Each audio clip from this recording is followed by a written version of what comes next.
Salut les otaks, c'est Nono-chan.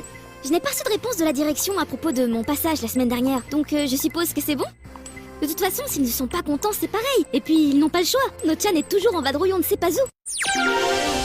Bon allez, sur un forum que je fréquente, un des modérateurs a une technique redoutable avec les individus qui manquent de courtoisie. Oui, c'est la pinkification. Attendez, je vous explique. Tous les posts du malotru apparaissent automatiquement en rose bonbon, histoire de lui rappeler qu'il ne faut pas se frotter au modo. Oh no.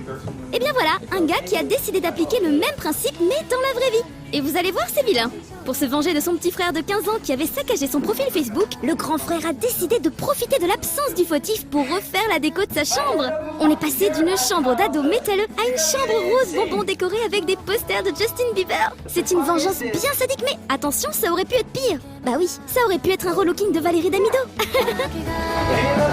Et vous savez, pendant les grandes vacances, un deuxième projet de jeu vidéo, Shadowrun, a trouvé son financement de justesse sur Kickstarter.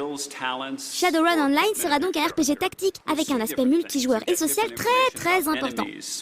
Un certain nombre de personnalités ayant soutenu le jeu à différents niveaux sont devenus des personnages in-game, c'est trop la classe! Comme ce sniper basé sur l'acteur Jeffrey Katz, habitué des productions de Josh Whedon. Mais aussi ce fixeur, un type qui donnera des missions aux joueurs qui me rappelle vaguement quelqu'un que j'ai déjà vu quelque part. Un roux à lunettes fan de Shadowrun. D'ailleurs, à propos de roux à lunettes, j'en connais un qui avait consacré un épisode de Retro and Magic à la série The Incredible Machine, une série de puzzle games où il fallait créer des machines de Rube Goldberg. En gros, on combinait des objets pour obtenir une réaction en chaîne dans le but, le plus souvent, attention c'est fou, d'envoyer un ballon d'un point A à un point B. Eh bien, un japonais passionné de Lego a réalisé le même genre de machine infernale à l'aide des petites briques bien connues. Mais il a placé la barre carrément à un autre niveau. Ah, vous allez voir. 600 heures de travail ont été nécessaires pour réaliser ce parcours de 31 mètres. C'est classe. un peu flippant, mais classe.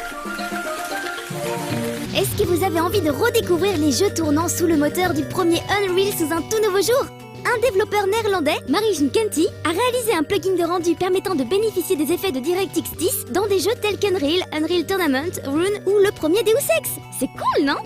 Dommage que le plugin ne soit pas encore compatible avec des jeux comme Undying, Wheel of Time, Klingon Honor Guard ou Deep Space Nine The Fallen. Et on termine avec une petite note de poésie florale qui fait toujours du bien, hein, alors que l'hiver arrive avec ses sabots lourds et glacés martelant les pavés de la capitale. Qu'est-ce que je suis poétique là ? À Odaiba, juste à côté du Gundam géant que tout le monde connaît bien maintenant, les Japonais viennent d'ériger un buste de Gundam complètement fleuri. C'est très joli. Allez, à la semaine prochaine les otaks!